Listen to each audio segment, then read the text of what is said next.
Hello, athletes and fans of bodybuilding. Tarek Elgindi with the Mr. Olympia. Today, we're going to have Keon Pearson.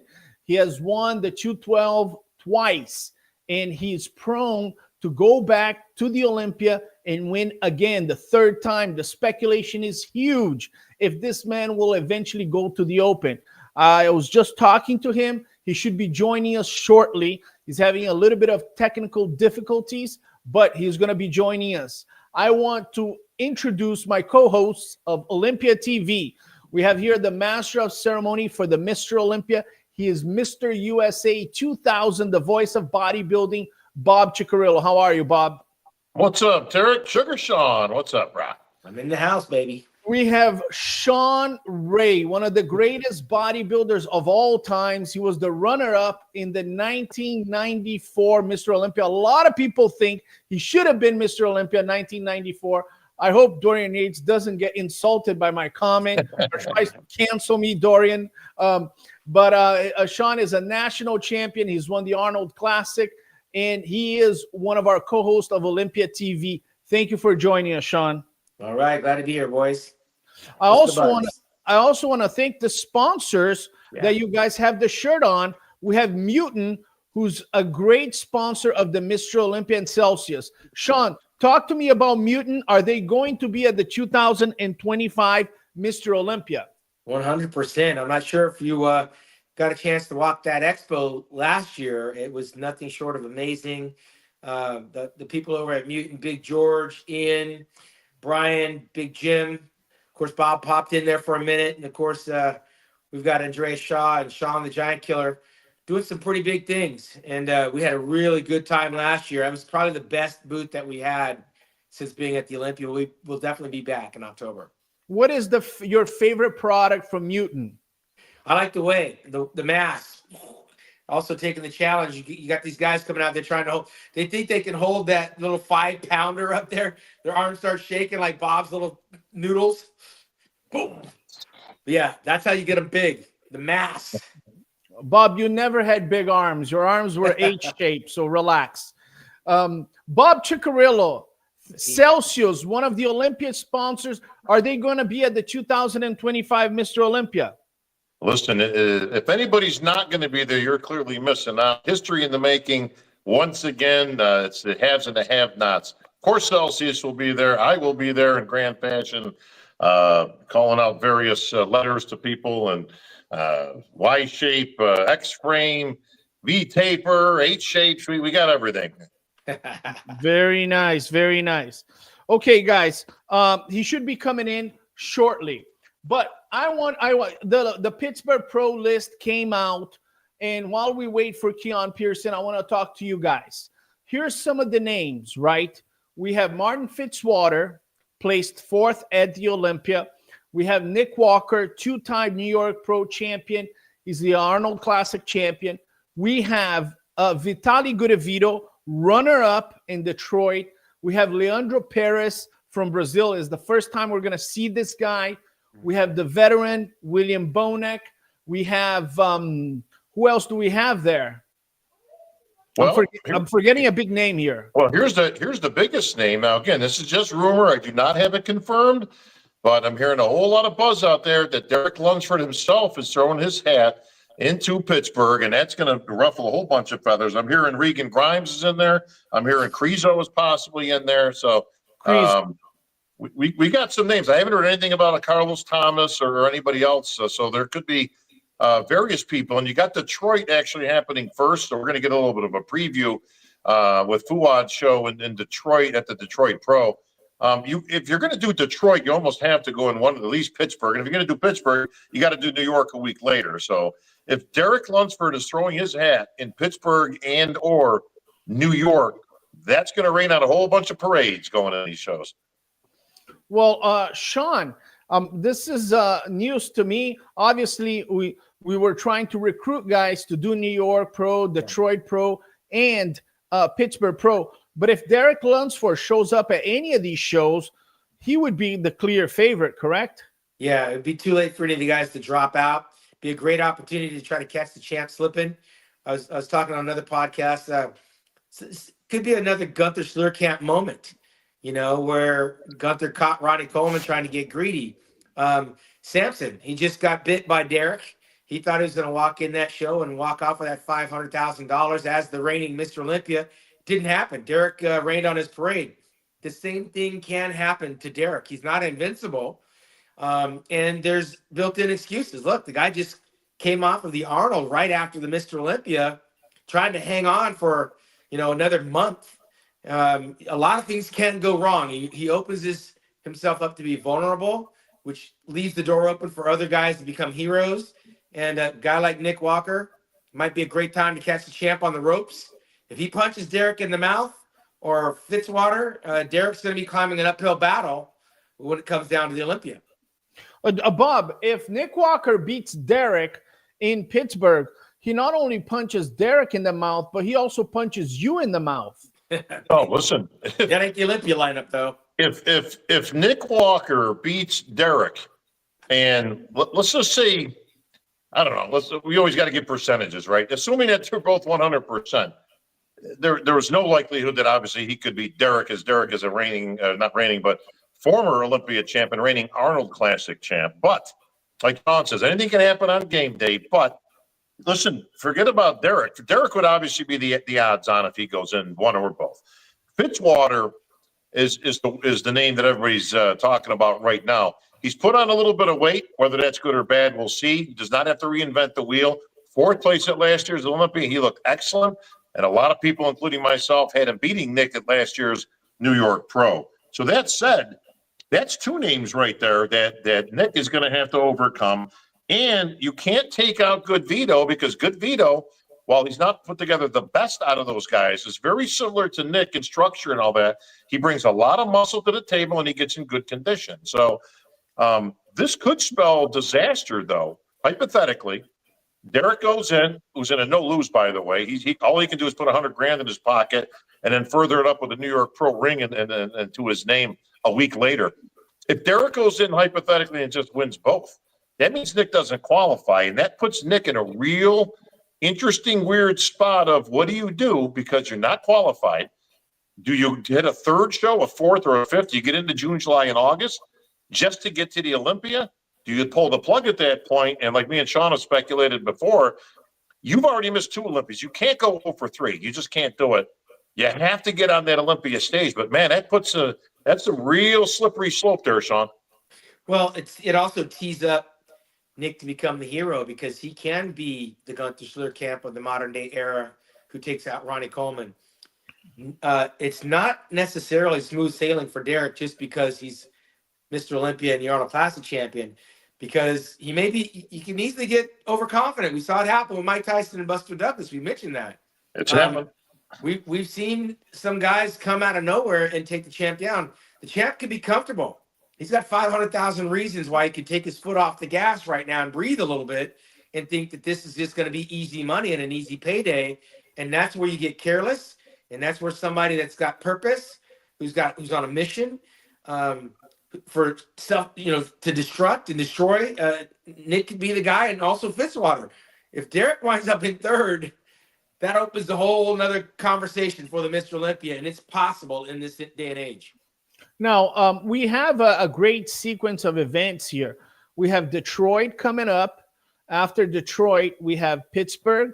After Pittsburgh, we have New York. And after New York, we have the Legion Sports Festival. So it's a great sequence of events. If Nick does not get his qualification in Pittsburgh, I do foresee him going to New York. It's his house. He's won that show twice. And if that doesn't happen, I do foresee him going to the Legion Sports Festival and trying to get his qualification. But I also agree with Bob that, Nick has to come in strong this year and make it to the Mr. Olympia. He's one of the most popular guys in the sport, right? I don't think anybody can deny that Nick has a great following. And a lot of these great bodybuilders, we call them mass monsters, right? They have their unique following. Marcos Rule was a mass monster. People just loved Marcos Rule. You had Nasser or somebody, Jean-Pierre. I always get his name wrong. Jean-Pierre Fuchs. Fuchs. Yeah. Fuchs. You know, people love the mass monsters. They're very popular. So to have Nick Walker at the Olympia is a fantastic thing. We missed him. Now, You know, speaking of, you bring up the mass monster Marcus Rule, just for history's sake, in the 2002 Olympia that I competed in, you know who was in 8th place? Marcus Rule. and you know, at the New just York saying. Pro was a Night of Champions, right? That the Night of Champions that you took second to Marcus Rule, that was probably one of the freakiest physiques we've ever seen. Well, listen, Marcus was always a freak, but the best he was all time, unfortunately, was when I was standing next to him in the 2002 Night of the Champions. And listen, he was an animal. Still is, actually. I'm going to see him at FIBA. We're going to have a rematch, which I am absolutely going to beat him at because my German fans, I'm bigger than David Hasselhoff in Germany, boys. Let me just tell you something. Yeah, Really? if my memory serves me correct, I think me and King Kamali were the MCs of that 2002. That's right. Really? You know, that was fun. And, you know, you guys were obviously battling, throwing out a lot of smack talk back then. And Wayne put you guys together to MC the show, which turned out to be memorable. And then what a great show it was. Unfortunately, I came up just a little bit short. But to your point, Tarek, people love freaks in this game. And where Nick is always going to have a base of fans, whether he wins an Olympia, never wins an Olympia, or even gets to the Olympia again, is he's a freak in every way, shape, and form. The amount of muscle that he carries, his conditioning. There you go. And how'd you like to stand next to this guy like I had to? Yeah. Now, Bob, you were defeated by Marcus Rule this night, and many people perceive Marcus Rule as having an H shape. Is that the resentment comes from the fact that you've lost to a bodybuilder that has an H shape? Is that where your resentment comes from? Well, I had two better letters going on. I had a V taper and an X frame, and it wasn't enough. But that physique right there, and he was close to it, was 8th place of all places at the Olympia that year. Yeah. That's your 8th place finisher at the Olympia. He was a beast. But just to give you some more clarity on the Nick Walker scenario, there's a lot of storylines there. So if Nick doesn't win Pittsburgh to qualify, doesn't win in New York to qualify, has to pick out an alphabet soup show, whether it's the one up and up. No, Sean's got phone calls coming in. He's got a phone call. Hey, listen. Hey, where's my footage from the 2002? We don't have it, Bob. We don't have it. Come on, bro. I went to YouTube and I requested your footage, and they said, "Who the F is Bob?" Let me finish my point, Tarek. What I was trying to tell you was that if Nick can't win in Pittsburgh, can't win in New York, may have to go up to Reno, may have to pick I don't know, Dubai. I mean, there's so many shows, right? Whatever it is, and he qualifies. You got to realize that this guy does 3 or 4 shows. He could run out of gas by the time October comes and get smoked in the Olympia. Bob may not be too far off by predicting this guy in 8th place if he's got to go to 3 or 4 shows just to qualify. And maybe by then he goes, you know what? I'm done. I can't do the Olympia. I did 4 shows. I'm out. Well, yes, I have a little bit more of an optimistic approach to Nick Walker based on his history. And the young man, he has won the New York Pro twice. That's a fact. The young man is a North American champion. That's a fact. The young man has won the Arnold Classic. That's a fact. That's a fact. And Nick Walker is the first one to tell people, hey, listen, my specialty has never been my lines. I'll be the first one to say that my lines are not, I'm not Samson Dauda or Flex Wheeler or Sean Ray. But he has beaten plenty of guys that have beautiful lines that were in these shows. He has defeated Samson Dauda previously, and he's been 3rd at the Mr. Olympia. I judged that Mr. Olympia. Hadi Chupin won the show. Derek Lunsford was 2nd. Yeah. And Nick Walker was at his all-time best. He was 3rd. When that young man hits a few poses, especially side chest and side triceps, which then you don't get to see a little bit of the waist, he is very, very impressive. And that's the winning formula for him. he can Tarek, actually beat Hadi Chupin and Derek and even Samson on a side chest and side triceps. I've seen it when he took third. well, Tarek, let me give you 2 more facts. He's missed the last 2 Olympias. Those are both facts. And he has got to get back to the Olympia stage this year, or in the words of the famous Meatloaf, 2 out of 3 ain't bad. And listen, you're absolutely right, Bob. I think everybody would agree with that. And the young man he knows there's a bit of pressure on him, but I think he's going to deliver. I think he's going to be at the 2025 Mr. Olympia. I think he's going to win one of these shows, and I think he's going to surprise a lot of people. I'm optimistic about it. But again, guys, this is one of the things that Dave Palumbo was saying.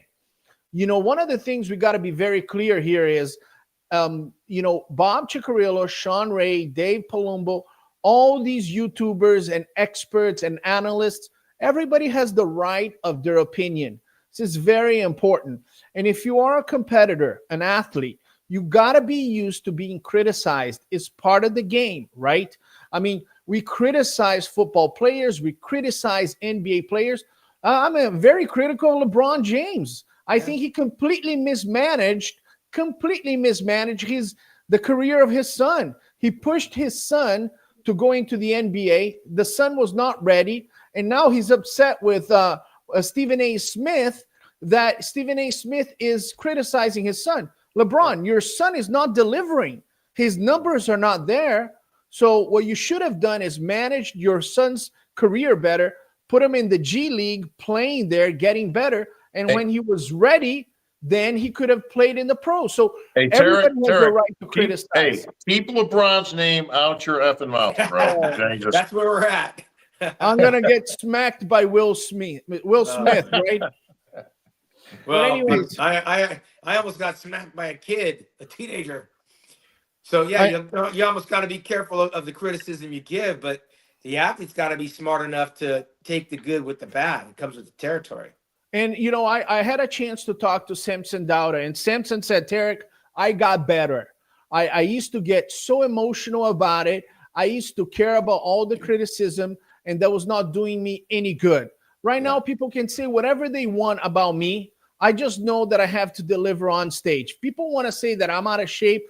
Listen, 1 week before the Mr. Olympia, there was a YouTube channel that said Samson Dauda was not going to win the Olympia. It's over. Based on his performance in France, they said it's over. Samson Dauda is not winning. I don't blame the guy who said that. It was just his analysis at that point. He has a right to say that opinion, and Samson has to look at it and say, okay, that's your opinion. Samson Dauda went in there and delivered a great performance. Tarek, these guys today, they got to stop believing their own headlines, okay? When you've got your own base of fans that have immediate access to you, of course they're all going to, tell you one. There's like me and Sean like to famously say, my mother thinks I should have won every show I've ever been in. It doesn't really amount to much when you've got to stand in front of a jury of your peers, and we call them judges at the Olympia or any other pro show. And you're going to be given a placing, whether that's 8th, whether that's 2nd, or whether that's 1st. And the bottom line is even when people win in this game, you get criticized and you're subject to somebody saying, well, yeah, he won, but he could have been better. Or, this guy lost, but if he was better, he would have won the show. So you got to take the good with the bad these days. But in the Instagram, time frame that we live in right now, you can't take what your fan base is saying to heart. Of course, they're going to tell you how great you are, whether you win or whether you lose. And you just don't lose. You got screwed. There was politics involved and all that. It's sometimes, honestly, you know what it is? That the other guy was just better. Well, speaking of the other guy, got to remember where Hadi Chupin came from. You also got to remember where Derek came from. These are 212 bodybuilders that we're talking about. That ultimately became Mr. Olympia. Keon Pearson is the third. If there's anybody out there that can replicate what's already been done, Keon is headed in that direction. Did you see that picture of him just the other day he put up off season? I just saw him in person myself the other day. He looks like he's 260 pounds. I mean, he's a beast with better lines. He's got better lines in shape and structure. than Hadi and Derek together, genetically speaking. If he can bring the detail with the size like they were able to do, there's no doubt in my mind that Keon is destined to be an open Olympian and immediately in the top 5 or top 4 of that conversation. That's how good I think Keon is. If he's in the top 5, then somebody's out. And Keon, you're right. He has. I just saw him in person. I was in Vegas this past week on some business, and at the HFA event, used to be Ursha. And we popped into a gym, and there was Keon in all his glory, big as a house. But you're right, Sean. His lines are amongst the best of all time. Still reminds me of a young Edgar Fletcher, and we all remember how great he was. So, yes, he can. I guess the question is does he want to challenge Flex Lewis for the record of 7? Is that even in his best interest? Should he get maybe another one and then try his hand at the Open? These are great questions. Hopefully, we can get a chance to ask him. Well, if he asks me, I'll tell him, yeah, you know what? There's nowhere to go but up. And that's why Derek was smart to finally get up. We saw him in Pittsburgh guest post for Weinberger. His first Olympia, he was second. The next one, he was the winner. There's no question that Keon is cut from the same cloth. I have a question to both of you. As these guys have moved up into the open category, Hadi Chupin and Derek Lunsford, if you look at earlier pictures of them, you see that the waist was a bit smaller, right? You can clearly see as Derek won the 212 his final year, the waist was smaller than what he won here at the Arnold Classic, right? The body is growing, but the waist has also developed a little bit. I can see that on Hadi Chupin. I did see that on William For all Bonner. of them, Samson included, for all of them, I think. All of them. Now, a waist, if, you know, Keon Pearson adds about 10 to 15 pounds of muscle on that frame, don't you think he could be compromising his waist and his overall lines? Well, you're assuming he needs 10 to 15 more pounds. I say 5. I think 5 more pounds on that frame, he's going to look sick. And he'll be right there with those guys, giving that illusion. Do you remember a bodybuilder by the name of Terry Pastel? Oh, sure. Yeah. Oh, the illusion that guy created with his physique was second to none. Yeah. He just came up in the wrong era because we had so much depth. There's not a lot of depth here. We're talking 3 or 4 bodybuilders. And he's in that conversation. So you said, who's got to come out of that top 5? Who is it? Is it Andrew Jack? Can he beat an Andrew Jack? I think he's more complete.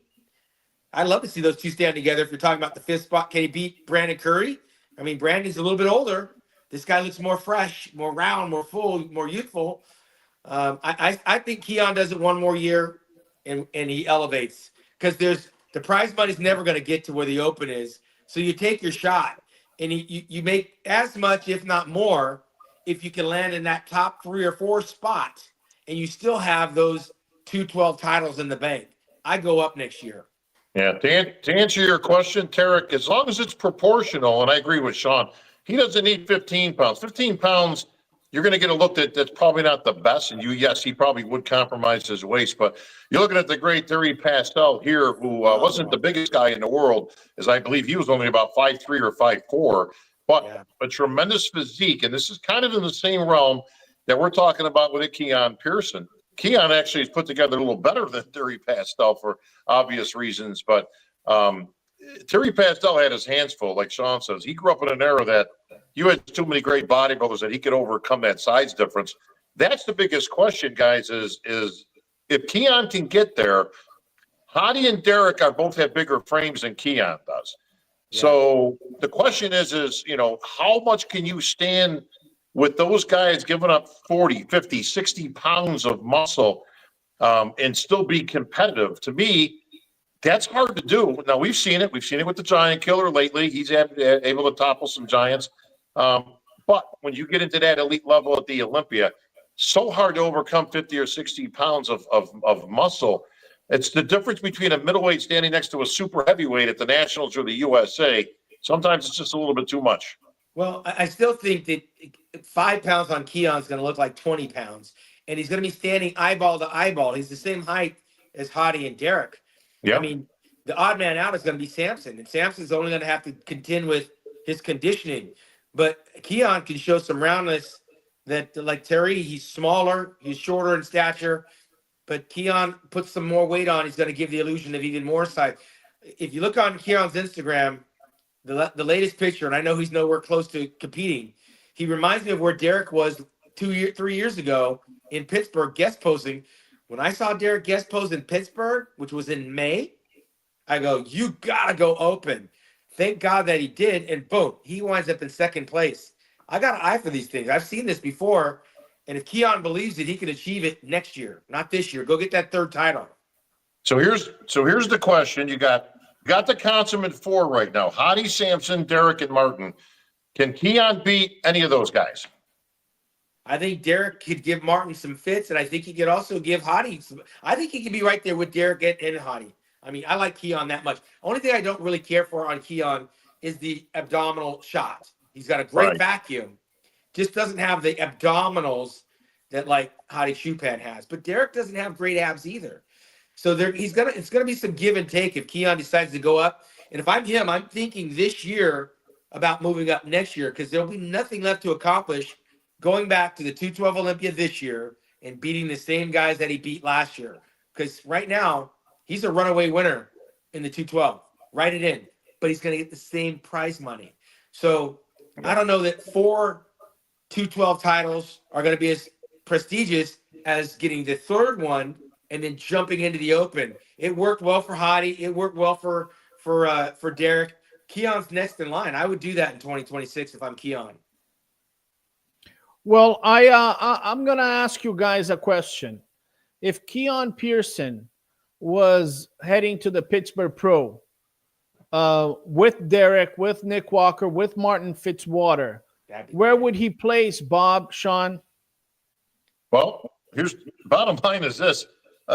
Again, hypothetically, of course, if Keon Pearson entered Pittsburgh, and I assuming you mean as an open, correct? Yeah. Okay. Keon goes in there. This is bad news. Hate to say it again, but this is bad news for Nick Walker. This is bad news for Regan Grimes. This is bad news for Good Vito, because what those guys all have in common is they all have better shape. And that's going to go a long way when you have company up there. Derek would still be the man to beat, obviously. Fitzwater, by his fourth place finish last year, and his emerging physique, definitely going to be up there fighting for the battle. You got to put Keon in a solid third place right there. Because I don't think he can beat either of those two guys right now. Maybe with another year or two, if he were to grow into that body. But he would be pushing out a Nick Walker again, a Regan Grimes, a Crezo. If he goes in, we're hearing different names that are throwing their hat in the ring. But that spells bad news for some of those other guys. And you're right on the mark. You know why? Because I remember Lee Priest beating guys like Chris Cormier, Ronnie Coleman. Do I think Keon can beat Lee Priest? Absolutely. Yeah. And those guys that he was beating, I think, are better than some of the guys that are competing today. So Keon has a better structure to stand next to those guys in a year from now, because this is not on his radar. It's totally hypothetical. He's training to defend his title, rightfully so. I think get the third one and then do an open show next year as a warm-up. If I'm Keon, I would consider going in maybe the Arnold Classic next year, because if you're going to go big, you might as well just stay on it and go for it right at the early in the year, test the waters in the open and get it out of the way. And then you can prepare for the big oven. Why not? And I gotta give a shout out. I believe Bonac is also in there. I believe might be Pittsburgh and New York. You can't sleep on William. I don't think he's as good as he was a couple of years ago, but you just saw him in a very formidable physique. He can still push somebody out of that top 3, top 4. I don't think he's a threat to win at this point, given the names that were given. But again, a perennial guy, always comes in shape, still got good muscle, and still got some gas in the tank. So you got to add Bonac into that mix also. Yeah, I wonder if Bonac is over 40. I would love to see him at the Masters Olympia. I believe he is over 40. He is 40. He's over 40. Yeah. So him and Brandon going at it at the Masters. Oh boy, that's a real good. What you're starting to see at this Masters Olympia now isn't so much the quote old guys, but you've got current guys that are competing who are over 40. But boy, you talk about leveling up. How about Bonac and Curry fighting it for the Masters title? It makes it hard. It makes it hard for Hida Tada to defend that title, because remember, he's had a full year off. Hida was already a little bit on the smaller side coming out of retirement to win that title. Trying to defend it after a year off it'd be very hard for Hidetada to stand next. These guys never took their foot off the gas. Bob, be very careful when saying somebody's a master competitor, okay? Be very careful. You might get listen, the canceled. one thing we never want to do is accuse anybody of being a Masters competitor, especially when they can beat Masters shows. I know that's a little odd for people to hear, but, and you know, we still haven't seen, I don't know if he retired. Hang on. Who won the Masters last? It was Hidetada, but then wasn't he in the 212? Hidetada won the 212. Right. And David Henry was there. David, in the open category, we had Kamau winning the show. That's who I was thinking of. Max Charles took second. Phil Clahart took third. Yeah. So, and it was the top three Masters Open: Kamau Elgarni, Max Charles, and Phil Clahart. They looked incredible. It's only over 40, so we're not talking about right. a huge jump. A lot of these guys, Brandon Curry just placed fourth at the Arnold, and he's going to the Masters Olympia. So we're going to see great quality of competitors at the Masters Olympia. Well, we haven't heard anything from Kamal. I don't know. I haven't been in touch. I actually keep in touch with him every here and there, but don't know if he's retired. I know he's has a hell of a physique, and he could probably still bring a hell of a physique. But you're right. So I'm not sure who those guys would be facing, or if Hidetada would be either in the over 40 or the 212. I don't know. Now, listen, what I know is Brandon Curry's going to show he's Masters Olympia winner. Right. Next. I mean, are they having the 212 or is it just the Masters Olympia? No, they're having all categories, categories in Tokyo, Japan. I'm going to be heading to Japan in May, and I'll be able to look at the venue and do some coverage and some promotion for the Masters Olympia. We actually have in 2 weeks is the deadline for the applications, and I've been hearing some names. It's going to be an incredible event.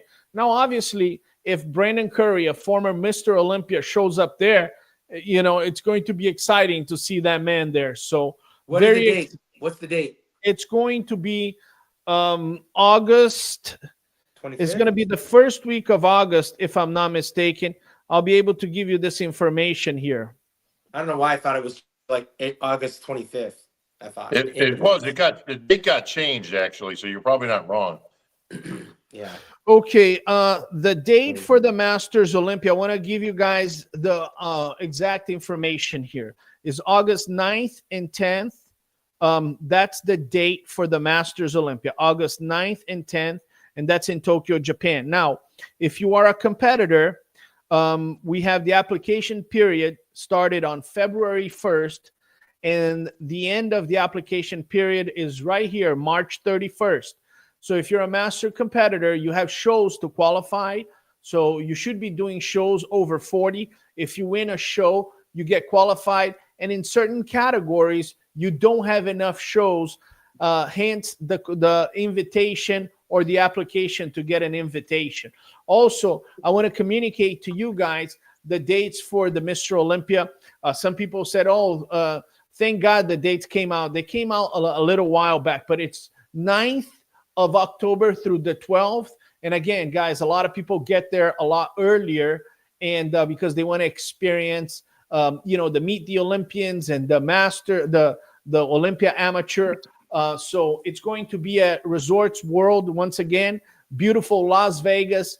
We have New Tech as our title sponsor, and we have our presenting sponsor, Integral Medica. Bob, you said after the Arnold Classic that Samson Dauda still the favorite to win despite his defeat to Derek Lunsford. Sean Ray, do you agree with that statement? Yeah, I do, because nothing like losing that title to correct your mistakes. And mind you, I think Samson's going to be busier this year than he's ever been in his life. I said that if he wins that title, he's going to go parade that thing around. I think he's in Brazil right now. He's everywhere. He's like the man. He's everywhere. Yeah. And so that takes your eye out the ball, because you know where Derek's been since he won the Arnold? In the gym, right? He's getting ready for another contest. So he's doing the business while Samson's out there parading around. I hope he's got the summer off to go back to work and hunker down, and maybe pray that Derek runs out of gas, because it's a lot for Derek. The Olympia, the Arnold, Pittsburgh, New York, possibly, and the Olympia, Derek can run out of gas. But while Samson's being the mayor, giving his body a nice little break, that could be just what the doctor ordered, because every day he goes home, he realizes that Arnold Classic trophy, the second one, it's not there.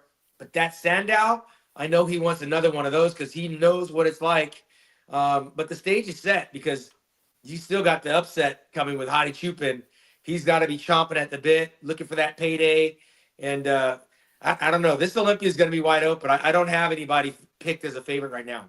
Well, So I talked to Chris Aceto after the show, and he told me, Tarek, tell your friend Sean Ray that if I was his coach, he would have won the Olympia. I said, Chris, I'm not going to do that. That's very rude. That's very impolite. I'm not going to say that. Hey, I'm not going to say that in public, okay, Chris Aceto? But congratulations. How about if he takes the guy that's in 10th place and Kurt make him into Mr. Olympia? How about that? He's picking the Tarek, Mr. Olympia winner. Derek, he already won the Olympia. All you got to do is put some oil on the guy. So Tarek, here's the deal, right? So Samson is still your reigning and defending Olympia champ, even though he got beat at the Arnold to a very good and probably the best ever Derek Lunsford. Great competition. Good to see it. I was not a big fan, as you guys know. We've talked about this right here on this show, of Samson going in the Arnold. I thought he needed the break. It was a good time. He is getting that break now. That's going to bode very well for him. Like Sean said, Derek is doing the business of bodybuilding. He's still competing, whether he goes in one more show, two, or whatever. But the smartest guy in all this isn't either one of those guys.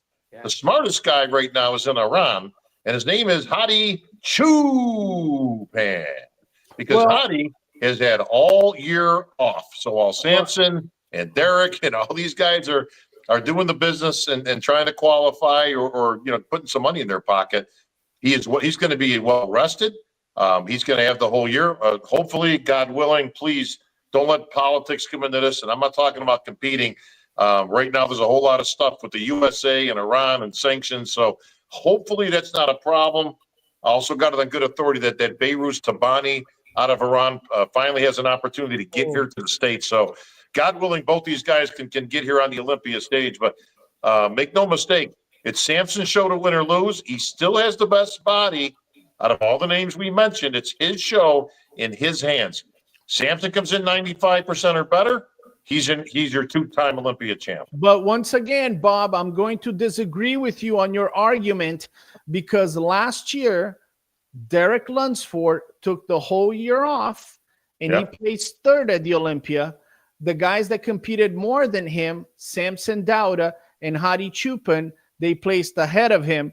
So your argument is H-shaped right now. Derek also had a kid last year, right? Yeah, he did. He might have took his eye off the ball. That kind of changes things, Sometimes, like Brandon Curry, you got to leave the country. Focus. He did, but it's going to be very exciting. We have the Detroit Pro coming up. The Pittsburgh Pro is going to be amazing. The list came out. I think Tyler is going to do a major. I've been talking to him. This expo in Pittsburgh is going to be epic. There's going to be incredible events, great vendors, and the show. You're going to be the MC for the Pittsburgh Pro, right, Bob? Yep, I will be in Pittsburgh for this historic event. Even though the Pittsburgh Pro has been going on for years, this is the first time they're obviously expanding this thing and blowing it up into an expo. And also the first time it's ever featured a men's open, something I was hoping Jim would do years ago, but, maybe back then listen, we used to have all these guys as guest posers, which was epic. I think it's more epic that you got $100,000 on the line in a title. And listen, this is a make it or break it show. For some of these competitors, we talked about Nick Walker, and this is a very important show for him. Derek Lunsford, listen, he's coming off a high. He just won the Arnold. You don't want to take a step back. Hard to increase what we saw at the Arnold. He was about as 100% as we've seen him. But it's $100,000 in his pocket. And again, New York the week after. Martin Fitzwater, boy, you talk about a feather in your cap. How about if Martin Fitzwater can pull the upset and best Derek on that day, and he puts himself in position to be an instant contender going into the Olympia? That would be exciting. And then, of course, you got the upset special. If Nick can pull it together and a couple of those guys don't come at their best, you certainly got him. Again, you've got any of the other names. whether it be a Regan Grimes. We finally see the emergence of him. We haven't seen him in a while. Got all the tools, much like a Carlos Thomas or some of these other guys. We have to see it materialize at some point. Well, I want to mention here the names: William Bonac, Mike Krizo, James Hollinshead. You know, I was big on James. I thought James was going to do really well at the Arnold, you know, and he improved in the finals. I think this is a great show for James to get back in the mix. We have Vitaly Gudavito, Nick Walker, Martin Fitzwater, Leandro Perez, and we have Eric Wood. So phenomenal competitors. Oh, Bob, if Nick Walker wins the Pittsburgh Pro, how would that sound? Can you announce for me if Nick Walker wins the show? I want to hear from you right now. If Nick Walker is the first one to win the Pittsburgh Pro, how would it sound from your voice, the voice of bodybuilding? Let me tell you something. If Nick Walker can win the Pittsburgh Pro, no, do the announcement. I just want to hear. No, I know that, but I got to set up. I got to set the stage, Tarek. Come on now. This would be one of the most epic victories in the history of bodybuilding, as he's got to beat, again, all those names mentioned, including Derek himself, right? But I tell you this, it would be the most epic, over-the-top, you know, I'd give it all. And your winner, and $100,000, the title of Pittsburgh Pro Champion, and a trip to the Olympia for your winner, the mutant Nick Walker. Very nice, Bob. Very nice. And you know me, I'll be ready to do that awkward interview right after. Bro, I would count on you wanting to do that awkward interview. But listen, nothing would be more exciting. I say this with all bullshit aside. I know we having a little fun this week, me and Nick and all that stuff. Nothing would be more exciting for the world of bodybuilding if he were able to pull that upset, beat Derek, beat Fitzwater, beat any of these guys that are coming into there. Would be huge for bodybuilding. Huge. I would tell Nick, I know Nick for a long time. I'll say, Nick, you win the show, okay? They call your name, go straight to Bob Cicherillo and give him a hug that you get all his suit and his outfit completely disgusting dirty. Get all your tanning on his suit, put a damage on his suit and give him a big hug on stage and get Bob all dirty. That's my advice to Nick Walker. My advice to Bob is to wear all black. Yeah, you always bet on black, Sean. You know that. Well, guys, we are going here on 40 minutes. I'm going to call Keon Pearson to come on another live. Unfortunately, he had some difficulties or he was scared of you guys. I don't know which one was it, but maybe I will Keon, if you were scared of Bob Cicherillo and Sean Ray, next time I can bring some softer guys to interview. I can get Chris Cormier. You know, he's a little bit softer. He's a little bit... Well, let's go down this road a little bit because, listen, we could talk bodybuilding all day, and there's a lot of different storylines that unfold. Let's assume Keon does go to the Open. Let's just even say this year, right? What does that do to the 212? Because we haven't even talked about that. You still got Clarita, who's still hanging around. Although I don't think he's as good as he was. He's still very formidable, but I think he's lost a half a step. And there I'm seeing little changes to his physique, but does that put him back as the favorite, or are there other guys coming up? Like who are the other guys in the 212 that we're talking about if Keon just abandons ship and goes on to the Open? Well, the logic guy would be, you know, he's been consistently there. He's placed second, would be Angel Calderon from Spain, right? I mean, he's been a consistent competitor. The guy who won the New York Pro last year, Oleg Kriv, right, from Ukraine, he looked incredible. He beat Kareth Baggio. So, you know, he had an injury. We don't know how he's going to come back. But we have to look at Sean Clarita, still the favorite. We have to look at Angel Calderon, and we have to look at Kareth Baggio, and then Oleg Kriv. Now, if Keon, here's the plan. I have inside information, Bob. I'm going to let you know. Usually I don't do this live, but I have inside information. Keon Pearson is going to compete in the 212 this year. As he should. But starting next year he's going to do some open shows. He's going to dabble in the open shows. So he might show up in the 2026 Pittsburgh Pro. He might do some of these other shows as an open bodybuilder to see how he does it, and then possibly experiment. If he wins one of those shows, he's going to go to the open, which in my opinion, and Sean, correct me if I'm wrong, it sounds like a good plan. Absolutely. As a matter of fact, if I was him, I'd jump in the first open pro show after the Olympia just to test the water to see where you're at, because he's already in shape. A guy like that, he blows up a little bit. So he'd have to come back down, and we'd be right here talking about the month of March, April, or May. I think it screws up his preparation for the Open Olympia. I just rebound right into an open show right after the Olympia, just get my feet wet, and then train to qualify in the summer of 26 for the Open Olympia. And I'd be done with the 212. He's that good to me. He's that good. Well, I'll tell you this. I mean, and I know Sean's answer immediately, but if he wins an open show, he qualifies for the Open, the Mr. Olympia. And then he would technically be qualified for both. Now, obviously, under the rules, you can only do one or the other. To me, Sean, it goes right along with your business plan that you've always put out there. You've already wanted to capitalize and dominated the 212. That would have been 3 years in a row. The paycheck, there's an extra zero on the end of that number if by going in the Open, even if you're in the top 5. Yeah, for sure. That should be his master plan. That's how I'd get out of that. Well, Bob, I'm trying to get footage here of Keon Pearson. But if Keon Pearson was in the Open in this past Olympia, where would he land? Well, unfortunately, he lands outside the top 6 or so. He's probably in, he would have kicked somebody out of there, maybe lower, 7, 8, 9, 10 in that range. Because listen, he's going to need a little bit of work, and we haven't seen what that package is. Again, technically speaking, if he blows up, maintains his conditioning and all that, which is going to be integral, that would put him in a good position. But again, I'll take that top 4. Hottie, Samson, Derek, and Martin. He ain't beating any of those guys right now. Then you got Andrew Jack, Brandon Curry. You had, Nick wasn't in, obviously. He would have been somewhere in that mix. Hunter, I believe, was in that, and that lower 10. Missing a couple of names here, but he could hang. He could be in the top 10. I don't believe he could be in the top 5 or 6 right now. It's all about conditioning for him. Yeah, exactly. But Sean, it looks like you disagree with Bob.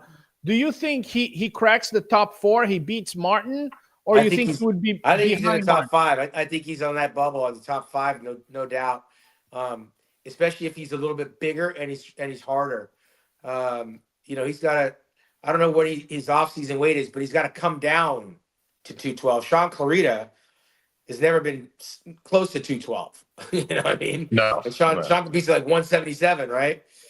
But this guy right here, he's like myself and a bigger than Labrada was, and it's all about the illusion. So forget about the scale. Labrada beat some guys much, much bigger than him, including myself. So this guy brings that type of illusion. He doesn't have to be that much bigger. He just has to bring the dryness. Well, let me submit this, because before Keon became a superstar, okay, he's been competing for a little while that people don't remember. His problem is he was like a mini version of Samson. Yeah. Had the best lines, beautiful physique, best symmetry and proportion and shape, but would always come in at 85 to 90 percentile of conditioning. This is what held them back. So the question is, the $1 million question is by being in the 212, it forces him to get down enough to be in condition, and that condition's been wonderful the last couple of Olympias. It's gotten the title. But the question is if left to his own devices, does he go back to that Samson-esque, 85 to 90% percentile conditioning? And at that height and size, if you're not in shape, he'd be out of the top 12 without question. Let's be honest. The lights aren't doing any favor on this footage. Where is this from, Tarek? Pay-per-view. Yeah, this past year. Yeah. Yeah, these lights aren't doing him any justice. It's different when you're in person, because the lighting on this, he looks very washed out, almost soft. I know it's equal to all the guys, but it's washed out. But just a few years ago, though, he wasn't coming in sharp. He had all the tools, but again, much like Samson, you can have all the tools, but you cannot be 90% against these guys. They'll out-condition you, and you're going to lose. So my question is if he goes to the Open, can he keep that crisp conditioning? Well, remember, Bob, that prejudging for the 212 was at the Expo. And those lights are a lot different than the stage lights at the finals. Yeah. Well, it's going to be an exciting Mr. Olympia. You know, the marketing came out and you had a picture of Samson, Hadi Chupin, and Derek Lunsford.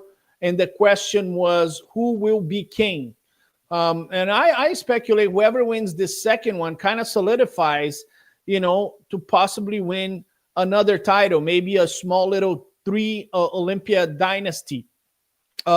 You know, a lot of people speculating that even though he lost the Arnold, Samson Dauda might still be the favorite. Bob Cicherillo also calls for Hadi Chupin, who's taken the whole year off. And then, you know, obviously Derek won the Arnold Classic. This is going to be an incredible Mr. Olympia. The prize money for the winner is $600,000. We have all categories at the Mr. Olympia. Prize money for all the competitors. We have the Olympia Amateur. We want to thank our sponsors, New Tech Wellness. I'm going to be in South Korea, so I'm going to have a chance to visit their factory and do an Olympia TV featured with New Tech. And obviously, I'll be back in Brazil, and this time I'm going to shoot at the factory of Integral Medica in Brazil, who's our presenting sponsor. I also want to thank Mutant, who's one of the greatest colossus of the supplement business. Mutant with Sean Ray, Sean Clarita, Andrea Shaw, one of the great sponsors of bodybuilding, and Celsius, this drink that I see all over my house. My wife can't get enough of Celsius. What's up with this Celsius thing, man? Everybody loves it. They put out a good product, and I get it shipped to me every week or two, so I'm always loaded up and ready to go. A little pre-workout never hurts you. Yeah, I got to try it. My wife takes it to work. She works at a winery, and she takes Celsius. So, Celsius, you are doing well, okay? You are doing well. You're getting mainstream America to drink your product. My name is Tarek Elgindi with the Mr. Olympia. We're very supportive of all competitors. Martin Fitzwater, Blessing Awadibo, Andrew Jack, Samson Dauda.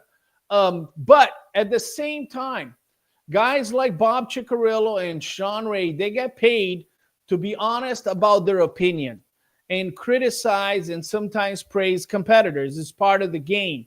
But overall, all of us root for all of you guys to fulfill your best potential, to win shows. And like Bob said, if Nick Walker comes in and wins the Pittsburgh Pro, it's going to be one of the most amazing stories of the year. Bob, Sean, and everybody will celebrate and say, yes, Nick, you proved me wrong. So we're all rooting for all these guys to fulfill their potential. Unfortunately, only one competitor can win. But I want to commend all the guys for competing at the Detroit Pro, at the Pittsburgh Pro, New York Pro, Legion Sports Festival. There's been more money in bodybuilding than ever. The prize money is incredible right now, and we have great champions. I want to thank my co-host, Sean Ray, the legend himself. I want to mention that he is in the Hall of Fame. Chris Cormier is not in the Hall of Fame. I need to poke at Chris Cormier in every live I do. And the master of ceremony for the Mr. Olympia. He is the voice of bodybuilding. He's the 2000 Mr. USA's Bob Cicherillo. All right. Thank you, Tarek. Thank you, guys.